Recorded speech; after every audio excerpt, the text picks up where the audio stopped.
Fshati Glogjan, Kulla, ky simbol i rezistencës së Dugagjinit, sot mblodhi mijëra qytetar, ish luftëtar dhe përfaqësues të institucioneve lokale dhe qendrore si Ramush Haradinaj, Ethem Çeku, e kështu shumë të tjerë për të rikujtuar dhe shënuar 6 vjetorin e epopesë së Dugagjinit dhe 5 vjetorin e fillimit të bombardimeve të NATO-s ndaj caqeve serbe. Çdo vit, qytetarët të gjitha anëve të Kosovës mblidhen në Glogjanin e lavdishëm për të kujtuar me nder dhe lavdi datën e 24 marsit, ditës kur filloi lufta frontale në rrafshin e Dugagjinit. Mbi 600 dëshmorë dugagjinas dhanë jetën për lirinë e Kosovës, në mesin e të cilëve edhe Eles Geci dhe Maxhum Berisha. Me këtë rast, me nderime të larta u bëri varrimi i dëshmorëve të kombit Eles Geci dhe Maxhum Berisha. Ish luftëtarët e brigadës 131 Jusuf Gërvalla dhe të pranishëm të tjerë me nderime i përcollon 2 dëshmorët që shënuan gjeneratën e parë të luftëtarëve të lirisë.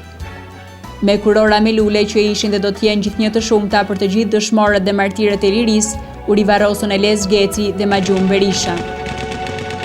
Manifestimin përkujtimor e përshëndeten edhe përfaqësuesit e institucioneve lokale të Deçanit.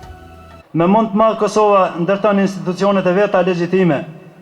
Ngadalë për sigurt ndërtojmë jetën institucionale. Jemi bashkë të gjithë që të kujtojmë datën e 24 marsit 1998 dhe bashkarisht ta jetësojmë porosinë e shenjtë të gjithë dëshmorëve të gjitha etapave të historisë që ta bëjmë Kosovën shtet sovran e të pavarur. Kosova ende nuk e ka të zgjidhur statusin e vet final, kur vazhdon ankthi i mirave shqiptarëve të zhdukur që vazhdojnë të mbahen peng edhe për së vdekurin e Serbi, kur Kosovës i mungojnë shtyllat themelore të shtetit, kur po tentohet që me çdo kusht të shkelet e përdosur vlera subdime të luftës shqiptare, kur burgjet e Kosovës janë shtrëmbushur me luftëtarë lirie që po arrestohen dhe njohen në burgosën, pas një argument me ligjet të Serbisë e ish Jugosllavisë të diktuara nga Beogradi me qëllimin e vetëm të tjetërsimit të luftës krijimtare dhe kriminalizimin e saj, me qëllim të rikthimit të Kosovës në administrimin serb, apo ndarjen dhe katolizimin e saj, qëllim ky që nuk po fshehen fare regjimet kushtetare në Serbi, në strukturat më të larta shtetërore ushtarake policore të secilës, edhe me tutje që ndrojnë kriminal. E tashmja dhe e ardhmja nuk ndërtohen me padrejtësi, ndaj të gjithë së bashku duhet të ecim përpara drejt rrugës së nisur, drejt pavarësisë, u tha ndër të tjera në këtë manifestim. Zoti Ethem Çeku, ministri i Ambientit dhe Planifikimit Hapësinor në Qeverinë e Kosovës, mbajti një fjalë rasti ku ndër të tjera theksoi se Prekazi dhe Glogjani janë vatrat e trimërisë kosovare. Marsi i vitit 98 është një përmendje historike për luftën e Kosovës. Veprimet luftarake të militantëve të ushtrisë lirimtare të Kosovës tashmë kishin filluar të ndryshojnë formën dhe përmbajtjen. Kishin filluar të realizojnë strategjinë e luftës së përgjithshme kundër pushtuesve serb. Zgjerimi i radhëve të luftëtarëve të lirisë dikton të veprimi gjithnjë më të hapur kundër forcave pushtuese serbe, të cilët gjithnjë më tepër bindeshin në domosdoshmërinë e largimit të tyre të përgjithmonshëm nga troja shqiptare. Sot jemi mbledhur këtu të gjithë bashkë për të kujtuar sakrificën e të gjithë dëshmorëve dhe ushtarëve të ushtrisë lirimtare të Kosovës. Bashkimi ynë është rruga për të bërë Kosovën shtet të pavarur dhe sovran. Ndaj mesazhi im është guxim, vendosmëri dhe mençuri, theksoi zoti Ramush Haradinaj. Jemi sot në një përkujtim të 2 ngjarjeve të rëndësishme në historinë tonë. Me 24 mars 98, populli i Kosovës i kësaj ane dëshmoi se qëndron në rrugtimin e vet për liri, duke ju përgjigj një sulmit forcave serbe.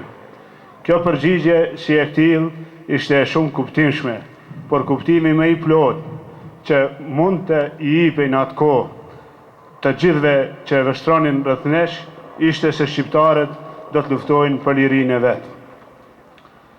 Një vit luftë në Dugagjin, një vit luftë në Kosovë nuk ishte e lehtë. U përballëm me sfidat shumta dhe gjithsesi me vështirësi nga më të ndryshmet. Mirë po, vendosmëria jonë, vendosmëria e popullit të Kosovës, vendosmëria e shqiptarëve kudo që ishin për të vazhduar luftën për liri rezultoi edhe me një vendim shumë të dobishëm për popullin e Kosovës. NATO, e udhëhequr nga Shtetet e Bashkuara të Amerikës, vendosi që të sulmoj forcat serbe, vendosi që të ndërhyj në luftën në Kosovë, vendosi që të ndërpres gjenocidin që kishte filluar të ushtroj në përmasat më të mëdha makinarie pushtuese serbe. 24 marsi na përkujton lavdinë një brezi që u bë jehone gjithë breznive për një të ardhme prosperuese dhe të begatshme të një populli të lënë pas dore me shekuj të tërë. Ishte më së qartë se populli shqiptar meriton të ketë një të ardhme, dhe kjo ardhme nuk guxoi të bëj hal në sy të tjerëve, sepse në të vërtetë ajo nuk do të duhej të bëj hal për syrin e askujt. Liria e popullit të Kosovës nuk është dhe nuk mund të jetë pengesë për zhvillimin e lirë dhe normal të popujve dhe vendeve të tjera, dhe kjo tashmë është dëshmuar, siç është dëshmuar edhe se rruga e luftës sonë për të sjellë lirinë ishte drejt dhe vetmja. Ndërkaq, me një program artistik, përfundoi dhe manifestimi e kësaj date të shënuar në historinë më të re për popullin e Kosovës. Me urimin që pavarësia të vi sa më shpejt në çdo shtëpi shqiptare, u larguam nga Glogxhani heroik, i cili vazhdon të qëndroj krenar me simbolin e qëndresës që rrezaton liri gjithandej rrafshit të Dugaxhinit dhe krejt Kosovës.